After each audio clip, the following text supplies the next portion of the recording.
It's going down, and you're invited for what they selling. We ain't buying. There is no running, there is no hiding. There's only fighting or dying. It's going down, and you're invited for what they selling. We ain't buying. There is no running, there is no hiding. There's only fighting or dying. It's Going Down is a digital community center from anarchist, anti-fascist, autonomous, anti-capitalist, and anti-colonial movements. Our mission is to provide an autonomous and resilient platform to publicize and promote revolutionary theory and action. Go to itsgoingdown.org for daily updates. Check out our online store for ways to donate, and rate and follow us on iTunes if you like this podcast.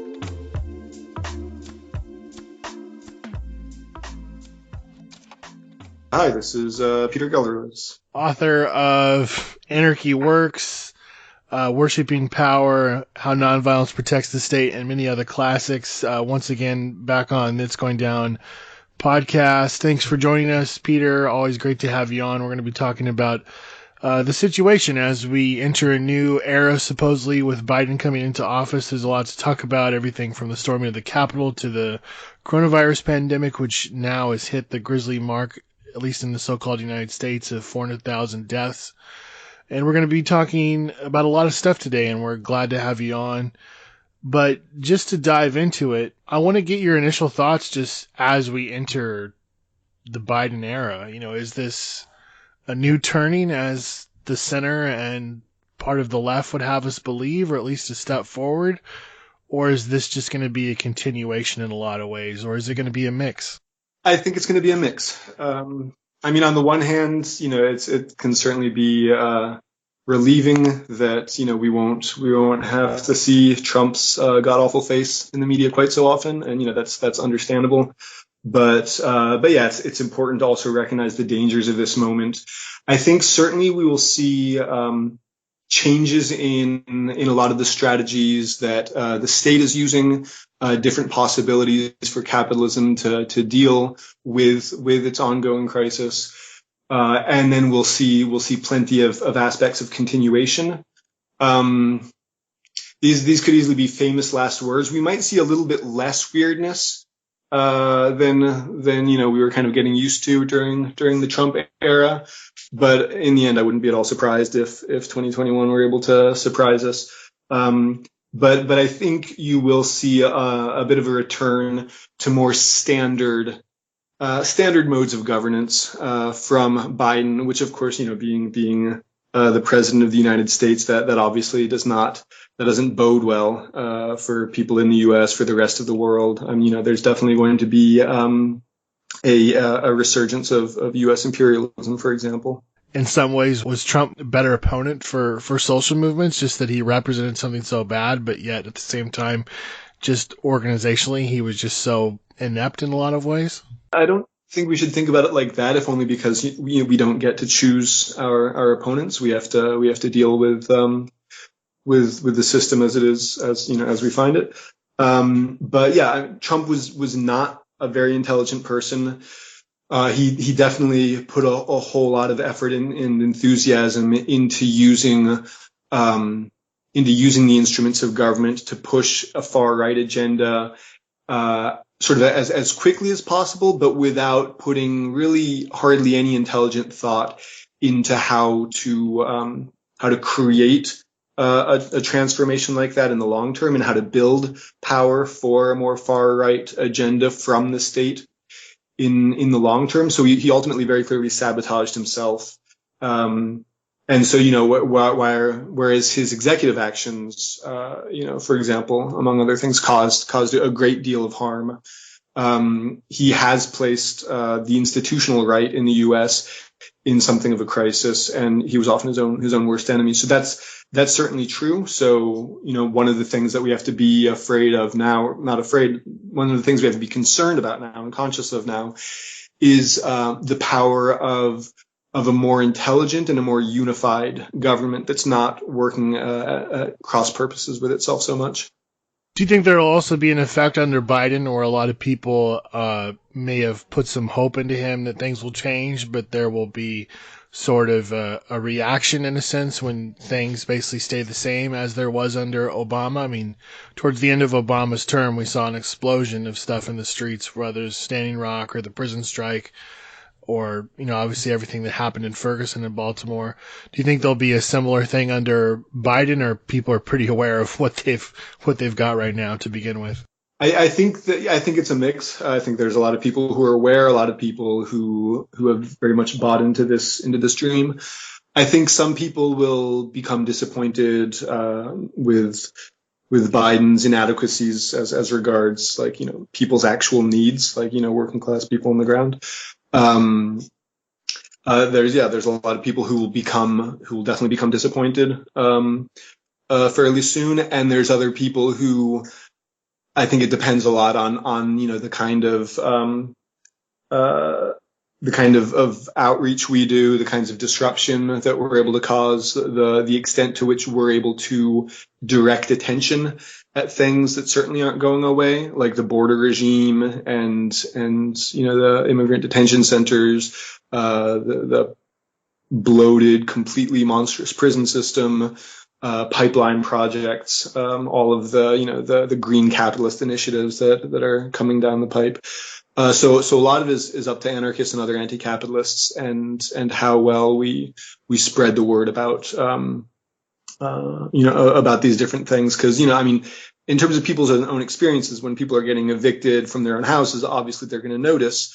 If people in their neighborhoods are getting killed by the cops, obviously they're going to notice. But, there's also the question of what about the people in the next neighborhood over? What about people living in the cities, not being aware of what's happening, with pipelines in the countryside, or people who have, who are a tiny bit higher up in the pecking order, say people who have the privilege of citizenship, perhaps not being aware of what's going on to people without papers. And so that's something that, that we need to get out there as effectively as we can. So Biden is entering office inheriting a pandemic that's now killed upwards of 400,000 people just in the United States.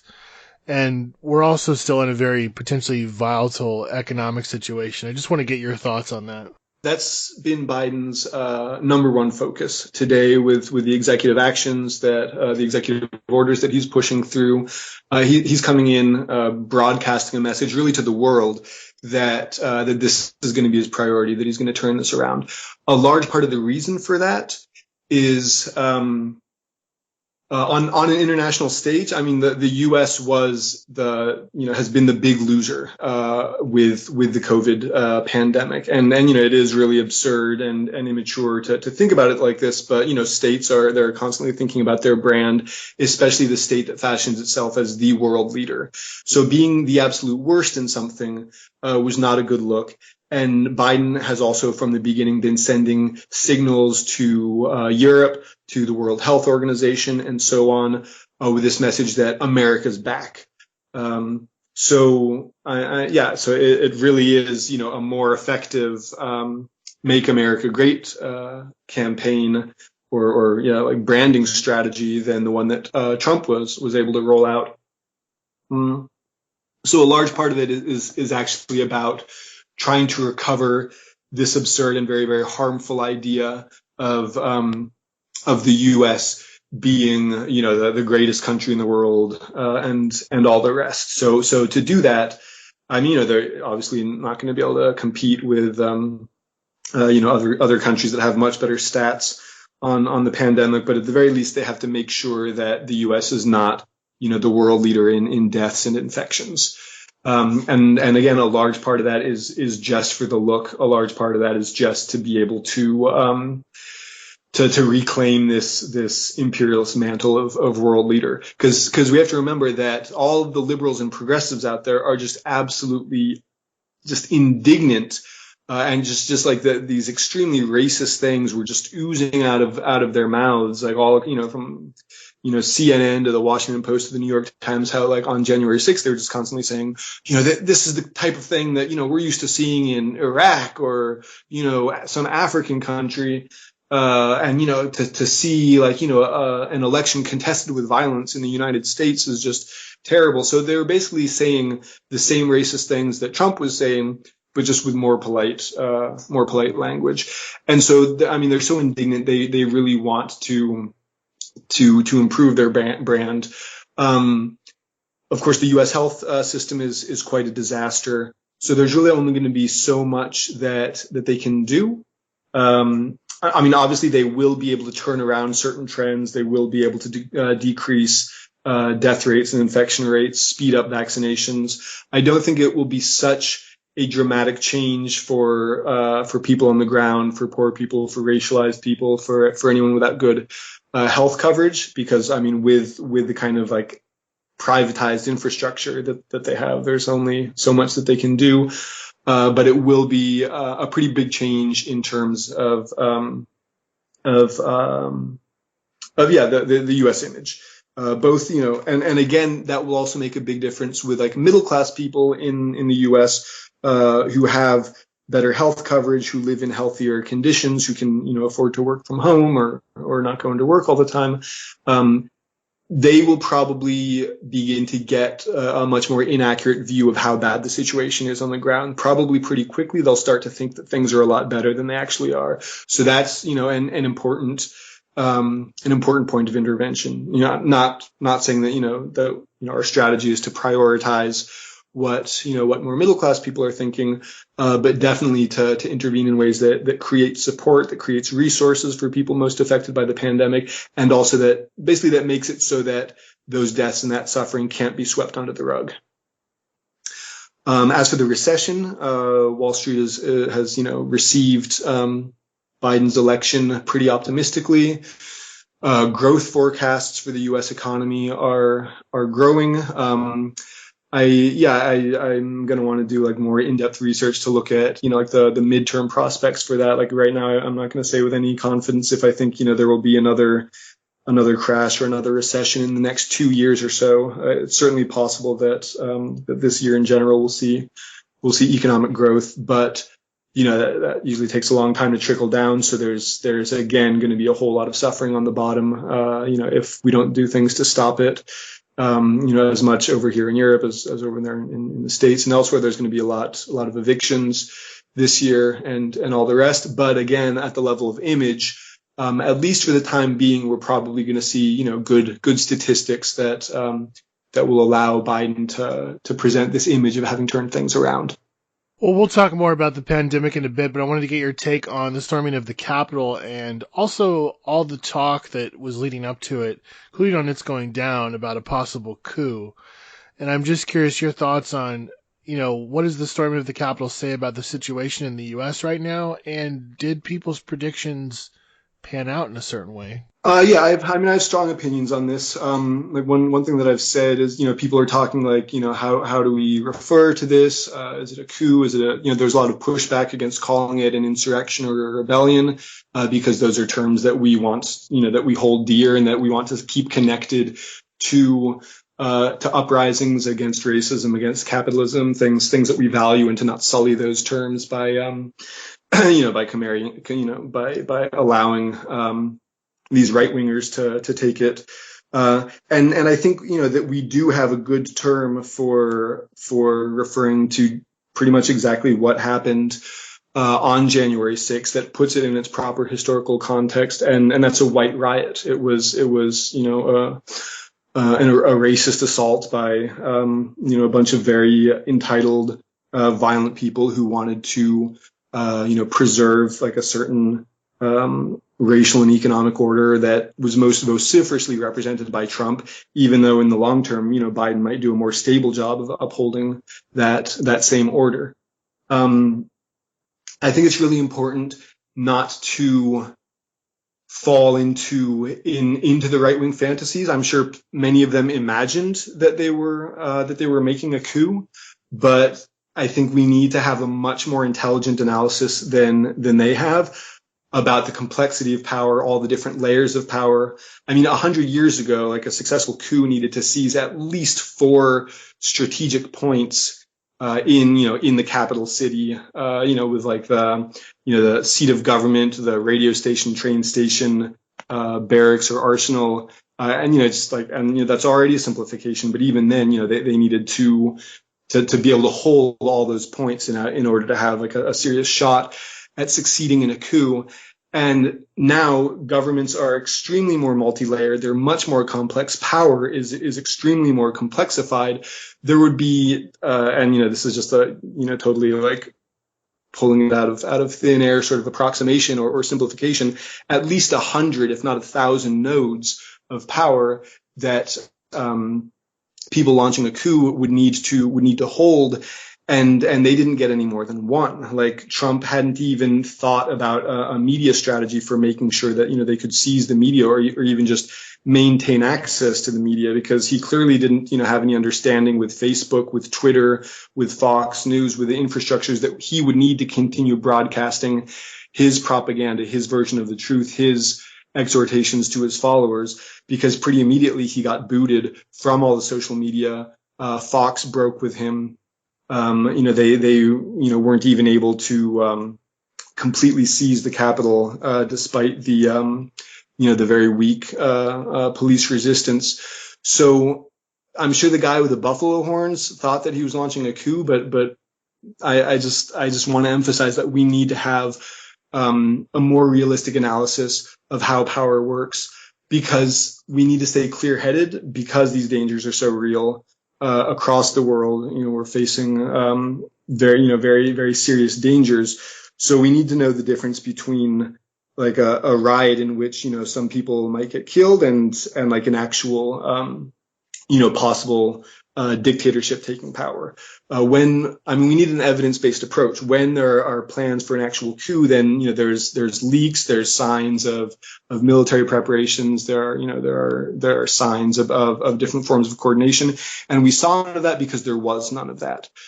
The far right they're extremely violent, they're extremely dangerous, but they're also very, very poorly organized. And Trump also is not he's not a courageous person at all. After just 2 hours, he was already telling people to go home. He was already walking it back. And, we saw at the inauguration that the far right was, for the most part, a no-show across the country.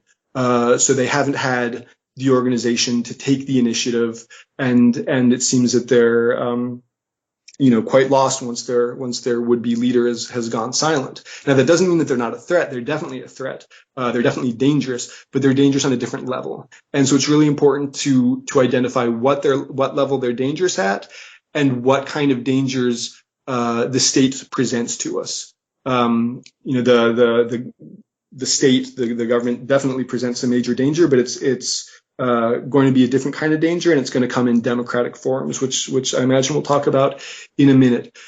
And so finally, with the predictions, people were making different predictions. Some people were insisting that Trump would never leave office, that he was going to make a coup, that we're going to have a dictatorship. Other people were making more sober predictions about the kind of physical and other dangers that folks would face. And finally, there's one thing that I want to emphasize.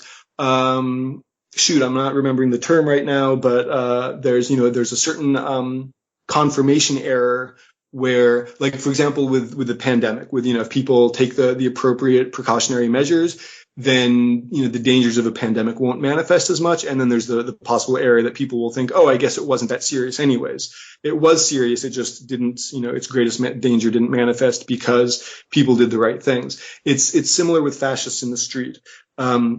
People like the anarchist movement in the U.S. definitely made the right call on recognizing the danger, on pushing this line of no platform for the far right, no platform for fascists. And so it's thanks to all of the amazing and courageous action of people who were in the streets, of the researchers who were doxing fascists, of people who were organizing legal support and medical support and all the rest. It's in large part thanks to them that the far right is so unorganized, so disorganized in the U.S. Because if people hadn't been drawing that line and fighting back really hard, then the far right would have been significantly more organized, and I think we might have seen more a more serious situation for example, on the 20th or on the 6th. So it's definitely not at all a question of saying that, the far right didn't present a danger, but what kind of danger they presented. And that's certainly cause for celebration, I think, celebrating all the comrades who did that very important and very brave work.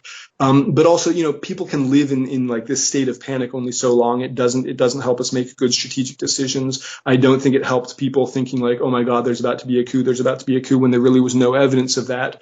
And so I think instead people can celebrate the fact that the far right is murderous. They're dangerous. They're a danger to our, but they're relatively weak and disorganized thanks to very effective opposition. And so, now people can pivot to other dangers as well. I do think it's interesting how fast people forgot about, for instance, like the Wildcat strikes in West Virginia that took over the state capitol there, or the Wisconsin protests, which took over the capitol for months, including, many more thousands of people than were ever at the Trump rally. And, it's interesting just how quickly people, I feel like, bought into kind of the centrist media narrative that, this was terrorism, breaking a window to get into the building was terrorism. When, union members, have occupied and shut down Capitol buildings in various instances, like I just said, for much, much longer. And Yeah. they've received massive amounts of support. Of course, the situation was completely different. But I think it's important to point that out, as people have said. It's not the fact that they, stormed the Capitol that we should be condemning. The point is that these were, white nationalist, fascist Trump supporters that were trying to do it in order to install Trump as a president for life, essentially. Yeah. And of course, the Democrats won't be sad at all to see that to see that weapon disappear from our arsenal, so to speak. Like, Democrats are kind of in a sticky situation when unions are occupying a Capitol building, because they're supposed to be the party that represents the unions. So creating a political climate in which that's rebranded as terrorism is going to make it a lot easier for Democrats to avoid those kind of messy conflicts with the constituencies that they're historically holding hostage. And again, like, a Capitol occupation is not, like you said, those are, evacuated halls. It's not the most effective thing. But still, in West Virginia and Wisconsin, those were important struggles. But, then just imagine what they're going to say the next time people occupy airports. Like that, incredibly powerful wave of actions that happened in the very first month of Trump's presidency. Although I will say, as somebody pointed out in a recent essay on It's Going Down, this was essentially the same logic as the so-called Brooks Brothers riot in 2000, where Roger Stone basically organized a whole group of Republican operatives to start a riot literally at a vote counting center and stop the vote. And then it forced it to go to the Supreme Court, and they, of course, gave it to George Bush in 2000. So, I mean, the logic was essentially the same: to disrupt, quote unquote, the democratic proceedings, and to force some other body to make a decision. Hopefully, that body was more aligned with President Trump. Yeah, I mean, the Republican Party had their lawyers in place. Like, most indications going into November was that, especially when they backed off a bit from the post office strategy in August, I think. After that, most indications were that the Republicans were putting their preparation for winning, stealing the election in legal strategies, getting lawyers ready. And so I was actually surprised that they weren't more organized in doing exactly that kind of thing in the days immediately after the election. I mean, they tried in a few places, but it was not, it wasn't as effective. As we've seen, there's a lot of anger on the far right. I mean, we'll see how palatable this is, but I would say it's fair to say that a lot of them feel betrayed by President Trump. Do they feel thrown under the bus? Yeah, I don't think those people are just going to disappear and go into the dustbin of history. Different specific organizations will rise and fall, become more or less prominent. All of those white supremacists are definitely not going away. Yeah, I mean, it's a worry. There will almost certainly be more lethal attacks, like these kind of one-off attacks, massacres, shootings, and stuff like that. To be honest, I think a lot of that was happening and that increased under the Obama administration was just a visceral reaction of a lot of these white supremacists to having a black president. So I think there will be a little bit less of that with Biden with a white president, but that's certainly one of the ways that some of those white supremacists are gonna go. And as for I really don't have a sensation right now how much, like, Trump, a lot of Trump's brand was that he was a winner, he could get away with everything, and he very, very spectacularly did not get away with this last thing, and so that might be enough to kind of break the aura that he had. So I do not know if he or someone else will arise as the leader, or if he will continue, or if someone else will arise as the leader of the far right. But I've been thinking that that is a very, very distinct possibility, that actually you could have the Republican Party split. You could have the right split between the part that that went along with Trump opportunistically because he had managed to get a lot of strength over the party, over the election process, like the prospects of election for people in the party, but who very much now want to put Trump behind them and get back to like a little bit more tried and true methods of doing politics. And then the dyed in the wool, completely convinced far right people who up till now have been Trump loyalists but might follow another far right leader. The Republican Party will do everything it can to keep that from happening and to get traditional leadership firmly in control of the party and the party's base. A lot of the base will be disappointed, so you'll probably have lower turnout for Republicans in future elections because of that.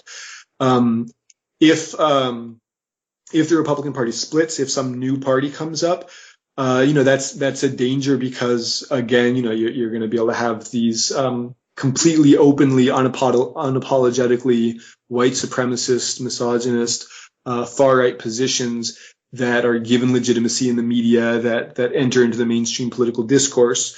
So that's a danger. But on the other hand, since that just like takes what was already a minority, a small, under 50%, being the right in the U.S. and splits it roughly in half, it's going to mean almost certainly that the Democrats would be winning most elections for a while. So that's something that people should look to.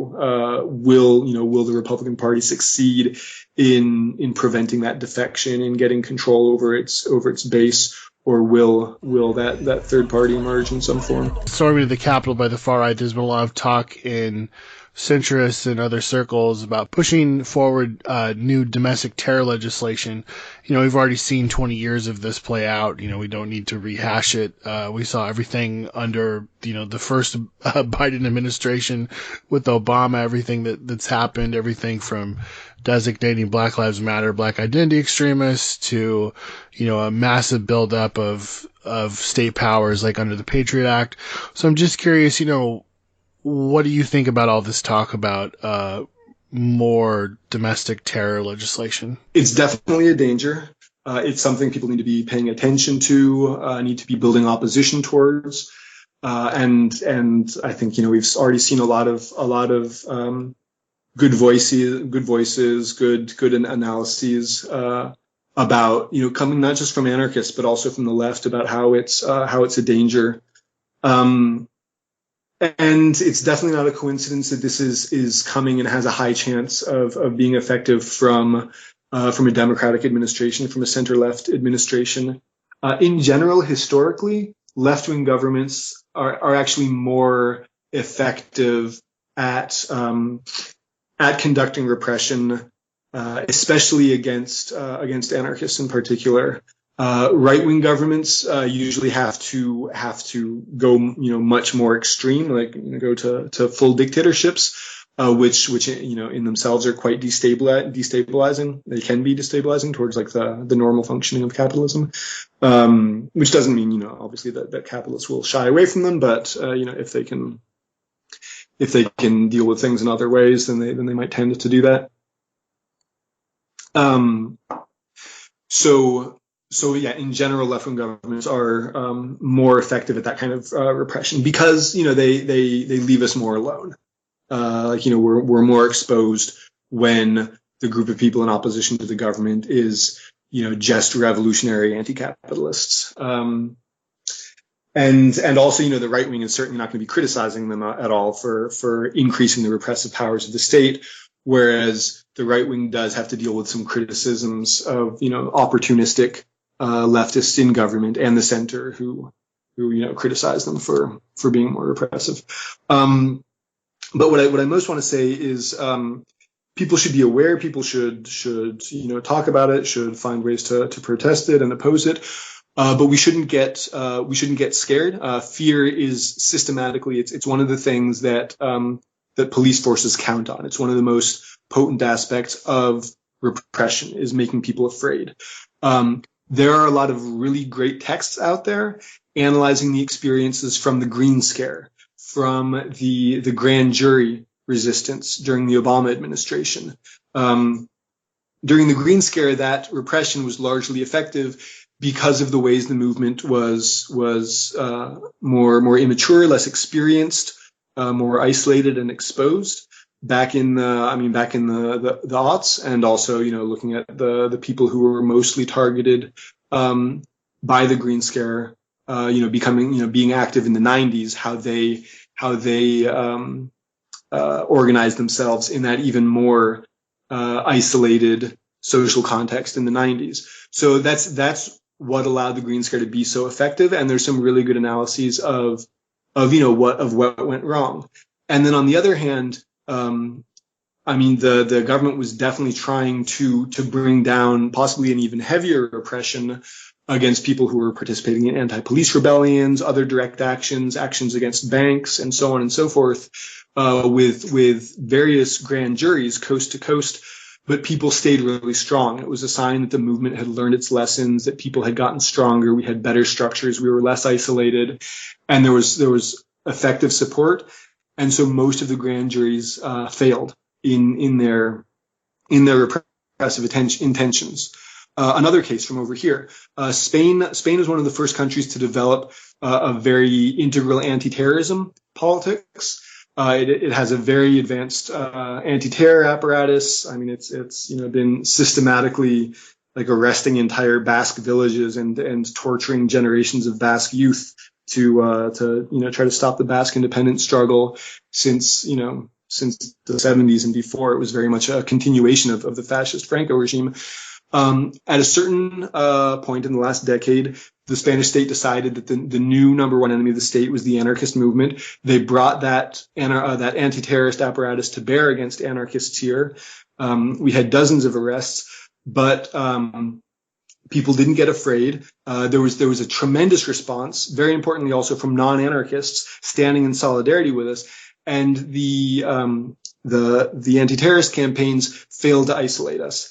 And they fell apart. Eventually, the state largely walked back most of those accusations, and it was exhausting. It brought up bad dynamics. There were certainly things that wore down on the movement from that, but we didn't wind up with huge prison sentences, with our comrades and loved ones locked away for a really long time, and it made us stronger in the way of seeing a huge segment of society stand up and say, we're also anarchists. We stand with the anarchists. So repression can be defeated. It's really important, not to get paranoid, not to get really afraid, but just to follow basic practices, to be conscious of what the strategies and what the different techniques of the government are, and to stand together to support one another. So we're going to switch gears now again, and we brought up the anarchist movement. But let's talk about it specifically, and let's talk about what's been going on in the U.S. since 2016. And I bet you would agree that there has been an uptick in anarchist activity, organizing, action, and also just visibility. And I'm just curious, your thoughts on the movement as you see it through the Trump era. Yeah, I'm super impressed. Y'all have created so many amazing examples of struggle that have been an inspiration around the world. 10 years ago, 20 years ago, it was super common in other countries, for people to be surprised that there were anarchists at all, or even any social movements in the U.S. In part because of its global reputation as like the world super cop and major capitalist power, but also because those social movements for a long time hadn't forced their way into the news, and comrades over there have developed, anarchists and other anti-capitalists, other anti-racists, all working together, have developed very important tactics like the airport blockade, which is a very potent way to shut down the economy, to make a certain to really force the government to walk back a certain policy. The massive anti-racist rebellion that so finishing that up about the airports, that was a really potent symbol of solidarity with migrants, and that's really important because questions of borders, of free movement, will become increasingly important around the world as various wars continue or escalate, as more and more people have to migrate or flee their homes because of desertification, because of climate change, and things like that. So that's super important. There's the massive anti-racist, anti-police rebellion that that started in the wake of the police murder of George Floyd, and that's spread to other countries around the world, and also blended with similar ongoing movements in other countries around the world. And of course, it was just just really amazing in other countries, in other places, to see police stations and courthouses and shopping malls just all burning as people expressed their rage against this murderous police. It forced other countries also to have their own conversations about racism, about police violence. And that's really vital, increasing these opportunities for international solidarity, for a more global consciousness. It's just, I've personally been blown away. It's been really inspiring to learn from, and to see the struggles that have really blossomed over there. We now face a situation in which we are coming out of a rebellion, and there's an amplification of repression, I believe. We just published an interview with on It's Going Down, sort of about the legal context. And I think there's like over 300 people that are facing charges across the United States, and there's supposedly many more charges to come. And there's a lot of newly radicalized people. I mean, if you look at what happened on J20, you still had cities where, hundreds and hundreds of people are taking to the streets, specifically like very radical anarchist blocks. But we also have, I think the other context is that we have a large section of the population now, or a sizable section of the population, that has now switched from sort of becoming like active in opposition towards the Trump regime to now sort of a complacency, or at least wanting to see what will happen under Biden. Like, what are they going to get out of it, basically? And I'm just curious, what does this mean for the anarchist movement, where we kind of have this awkward point where sort of activity has kind of like fallen and repression is picking up, but yet we have a lot of people that are activated and radicalized. And I think they're kind of, a lot of them are very new to this, and they're kind of looking for, okay, what do we do now? And I think for a lot of new people, the easiest thing is just kind of to continue doing what you have been doing, even if that necessarily is not what's needed in that context. I'm just curious your thoughts on any of that. Yeah, a couple things that I've seen in places where a left-wing government gets into power, left or even just center left like this one, and people, like you say, adopt this wait and see attitude, or get really enthusiastic at some point, and then face an inevitable disappointment. On the one hand, people who never bought in, who don't expect anything out of Biden. One thing that's important is recognizing, maybe there are fewer of us now, so you can't necessarily expect to keep up the same rhythm of activity. So I think it's really important to kind of roll with it and see, like, not burn yourself out trying to do everything, but see, like, what you can do, that recognize that it is a very different atmosphere now. Another really big thing is, we know we're right. We know that the Biden administration is also going to be racist. It's also going to be capitalist. It's going to be terrible for a lot of people. But just because we can reasonably predict that a lot of people are going to get disappointed with the Biden administration doesn't mean that people are going to react to that with anger and by getting active again and by throwing down, by organizing things, by resisting.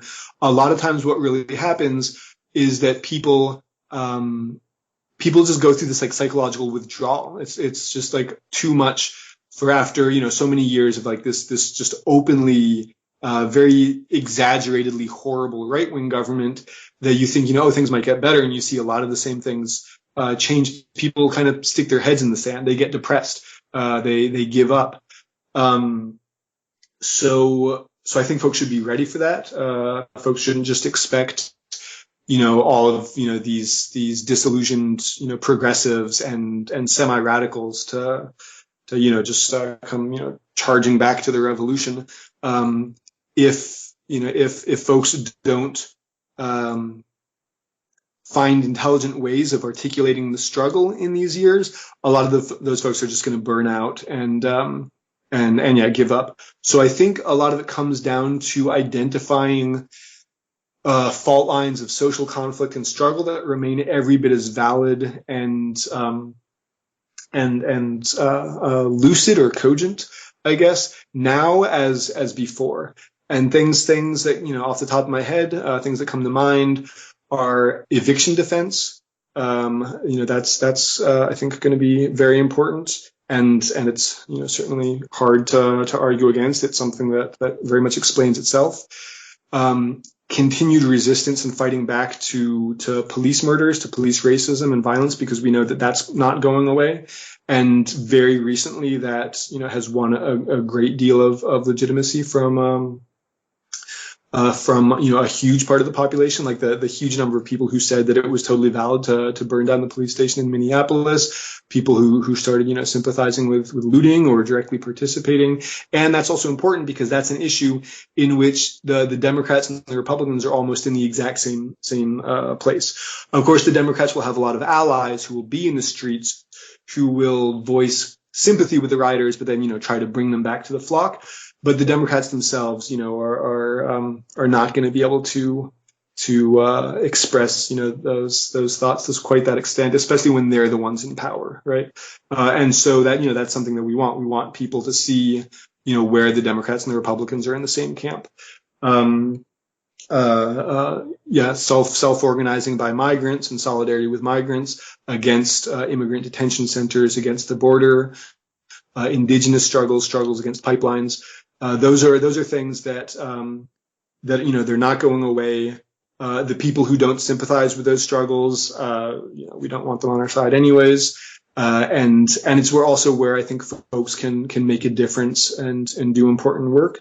And they're all things that either are going to be staying the same or getting worse. Like with, some kind of Green New Deal, or at least like, an increase in government funding for environmental initiatives. A lot of that means land grabs. A lot of that means, painting oil pipelines green. A lot of that means, seizing farmland for huge wind farms or solar farms.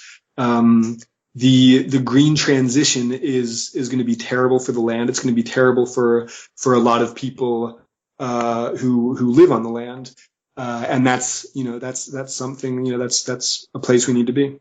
I do want to ask you another question on the coronavirus, though. You said something on this program before that I thought was really, really spot on. You said that the ruling class made a decision across the board that they exploited and they excluded, and this in terms of consensus on policy, not that they all got together in one room or something, that the working class, the poor, the exploited would pay for the pandemic, resulting in the current crisis we have in now. And we read a recent report that really hit me where U.S. GDP is now 5% below what it was when the pandemic began.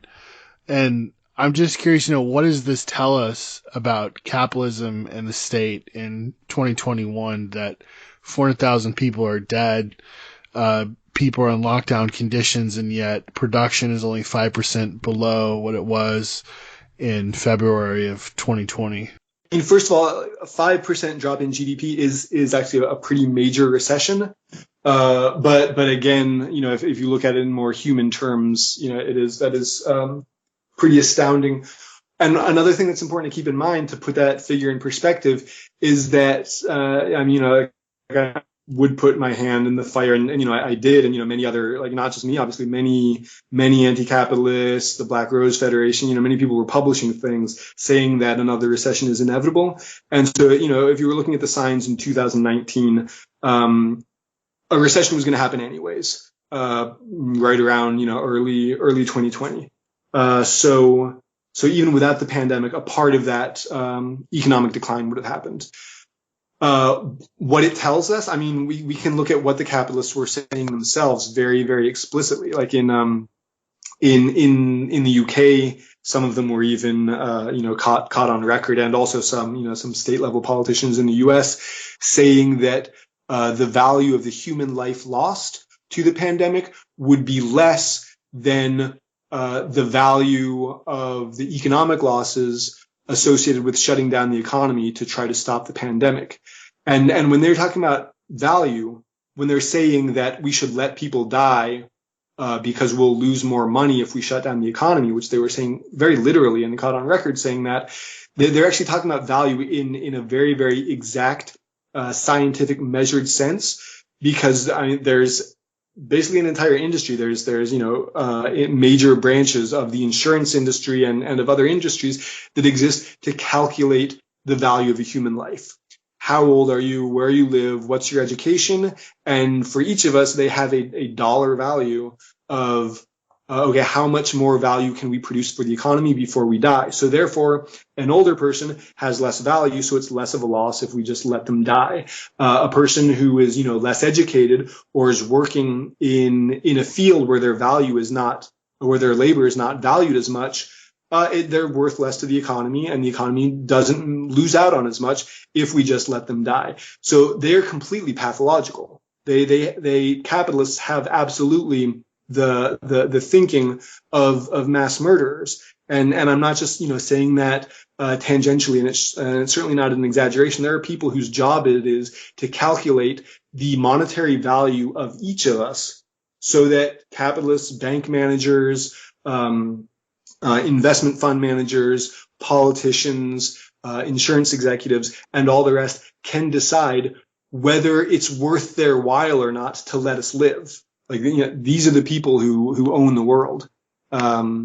So yeah, that's we've seen that in throughout Europe, throughout the U.S., in Brazil, how they were just very happy to let us die, and before that they were very happy to privatize healthcare, to gut and any kind of public healthcare and all the rest, and that has real consequences. And one of them is 400,000 people dead in the U.S., more than 2 million around the world.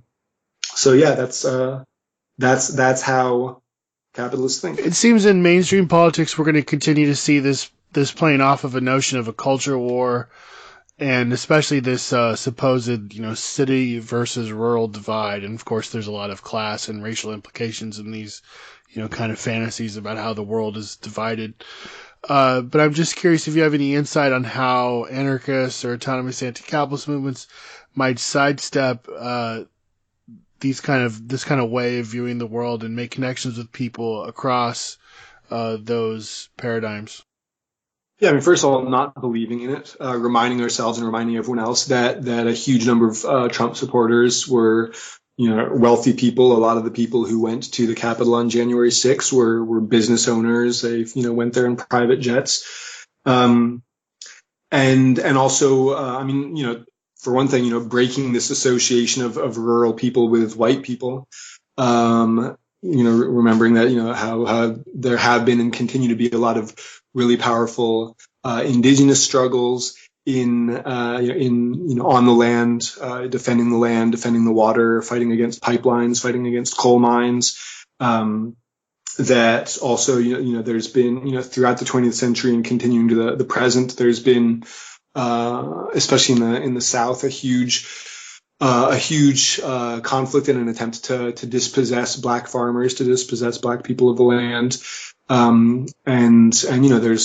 I mentioned before, there's a lot of struggles that can take place in rural areas as capitalism expands, especially with this green energy transition, which is taking off across the world, and that's going to directly affect the ability of a lot of people to have some kind of access to the land, and that's a fight that a lot of anarchists have been supporting, resisting those land grabs, and also supporting indigenous sovereignty, supporting indigenous struggles, and that's something that that needs to continue. So yeah, I mean, it would also be interesting to see more projects, more initiatives that create horizontal links between collectives in the city and collectives in the countryside. That might be a bit more long term, but it would certainly be interesting to see projects of people feeding themselves, also giving opportunities to people in urban environments to go out to the countryside. Because when you're doing agricultural work at a more human scale, the intensity of the work is not at all flat or continuous, and so people who have rural projects can definitely benefit from having sort of like a sister collective in the city where a bunch of people come out on certain days of the year to help with the harvest, help with the planting or something like that, and then you turn it into a festival, turn it into a party. Because if you're working in the city or you work a desk job, it's extremely enjoyable to engage in this kind of physical labor, getting your hands dirty, and it's healthy to make that to have that kind of balance. And then you can have a party and do that sort of thing, and then folks in the rural collective can help get healthy real food get to folks in poorer neighborhoods in the city. It's a bit of a dream, but it's one that I think wouldn't hurt for people to dream. There's more things like that I think over here, also in large part because it's a bit easier because cities don't sprawl quite as much, so the distance between city and countryside isn't as far.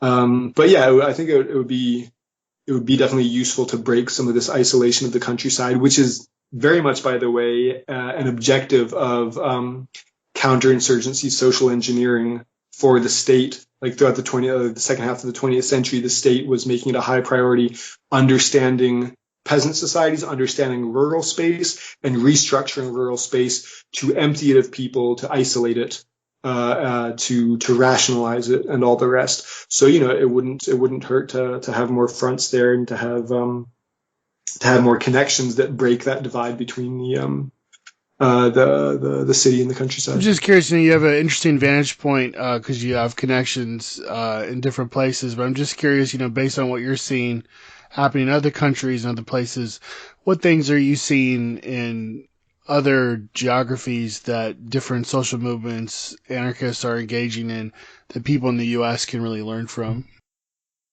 There have been really, really powerful and interesting struggles across the world over these past years, obviously. But I was thinking about this question in advance, and I think much more interesting than whatever struggles I could mention or whatever innovations I could mention in 5 minutes would be to talk about a certain methodology about how to create those bridges. One weakness that, it's a generalization, but I think it holds true a lot of the time for a lot of the movements in the U.S. Has to do with internationalism, or a possible lack of internationalism, like being in the sort of imperial core. It's easy to not look at the rest of the world. It's easy to just be focused on the U.S. reality. But I think we really need to have a global consciousness. We need international relationships of solidarity in order to be strong, and also because revolutions don't work in one country. Revolutions need to be international. And a major part of that, and I think also, a responsibility of folks in the U.S., at least, people people born in the U.S. with the privilege of citizenship. I think there's a responsibility to learn other languages. It's hard to talk about internationalism if you can only speak one language, and what's more, it's like the kind of globally dominant language because of capitalism, basically. So I think one thing, and everyone's got a lot on their plate, but one thing that folks can find time for, it would be especially to create relationships of solidarity with specific groups and movements, especially in Latin America, if you're living in the States. For listeners in the UK, then maybe other. People can decide where it makes most sense to have those. But there's, I think there's a need also for learning from struggles in countries in the global South, to find ways to materially support those struggles, to create these relationships of solidaristic internationalism. So I think if people, set themselves these projects of learning other languages, making contacts with comrades in other countries, and creating, this sort of partnership, these sort of relationships of solidarity, then people are going to learn a whole lot more than if I spent 2 hours rabbiting on about different innovations in different countries. But I will really emphasize that, because the times that I've learned most in my life, not just about whatever place I'm in, but also about where I come from, about the U.S., has been when I'm going to other countries, meeting comrades from other places, because you can put things in perspective that way, and that's really how I've learned the most. And so I'd very strongly encourage anarchists in the U.S. to, and not in an individualistic way, but we don't really have communities in the U.S. for the most part, but we would like to. So in those kind of proto communities, in those collectives, to make a collective decision, to pool our resources. Okay, who has time right now to learn another language? Well, let's support them. Let's help them buy their plane ticket. Who has the contacts so that they can, go spend a few months in this place and, make real connections, and not just go to anthropologists to leech off of them, but, also, what can we offer? What forms of support can we offer? For their own struggles, and just because the best solidarity is based in real, meaningful relationships, and so to collectivize those relationships, to build them up, and that I think is going to help people a lot to get more perspective, and also make our struggles more global, which they really need to be. You're listening to It's Going Down, part of the Channel Zero Anarchist Podcast Network. If you appreciate It's Going Down and want us to grow into 2021, please go to itsgoingdown.org/shop. and sign up to donate monthly or give us a one-time donation. Again, that's itsgoingdown.org/shop. Thanks a lot for listening. Thanks for supporting us. Let's get back to the show. Well, one other quick question I wanted to ask you, and watching a video from the New York Times opinion section, and they made this video, and it was talking about QAnon, and it started off as pretty much just a generic kind of here's what QAnon is. But about 2/3 into it, they start comparing QAnon to other conspiracy theories, and they do this as a way to basically say well, you wouldn't believe this, would you? And they talk about the JFK assassination, and then at one point they say lots of people believe in anarchism, and then they show this photo of Noam Chomsky, which is ironic because from my understanding Chomsky is a regular contributor to the New York Times, but they show this photo of Chomsky, and then they show a photo of something from the Seattle so-called autonomous zone that was there for a couple weeks. And they say lots of people believe in anarchism, but anarchism has never worked. It's imploded every time it's been implemented. And I know that, you've wrote a whole book about, anarchists and experiments and revolutions and autonomous, forms of life. I'm just curious, how would you respond to that assertion that anarchism has, quote, imploded every time it's been implemented? I mean, the New York Times making any claim to speaking of facts is just laughable. They're the newspaper that gave us the 2003 invasion of Iraq on the grounds of weapons of mass destruction that everybody knew at the time were false. So I mean, they're absolute hypocrites.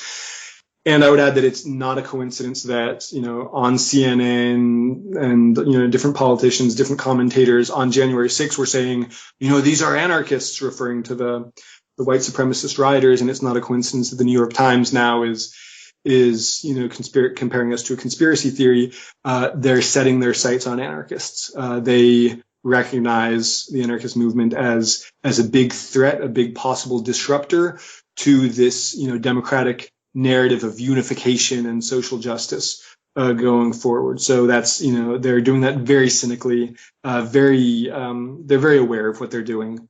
And so that, they're giving us a warning. When someone gives you a warning that they're, about to punch you in the face, be wise to prepare. It's, it has no historical basis. It's laughable. There are many examples of explicitly anarchist revolutions, anarchist societies in practice in the Mexican Revolution, during the Spanish Civil War, during the Russian Civil War in Ukraine, in Orangulya-Polia, in the Shinmin province of Manchuria, organized by the Korean Anarchist Communist Federation, in the Balkans, during the Stranja Commune. And some of these involved millions of people. Some of these lasted for up to 2 years. But that's a big question. Why did they not last longer than 2 years? In the majority of cases, it was actually because of, being stabbed in the back by supposed allies, being attacked by the Red Army, which, was drawing off a population hundreds of times larger than what you had in the liberated area of Ukraine during the Russian Civil War. But in every case, it was ended by repression. They never imploded. They didn't implode. They were destroyed by imperial armies. They were destroyed by communist armies, often by, being attacked by both at the same time. And so it's completely disingenuous, for people who fashion themselves to be progressives to claim, that it didn't work, when they were among those who made sure that we weren't ever given a chance to organize ourselves, to live in freedom, that they would massacre, they would slaughter however many people it took to destroy those dreams of freedom and those very real and effective practices of freedom. And I might also add, that also doesn't mean that anarchy is defenseless, right? Like in the Mexican Revolution, a little bit less so, but definitely the Korean Anarchist Communist Federation in Shinmin province, the Makhnovshchina in Ukraine, also in the Spanish Civil War.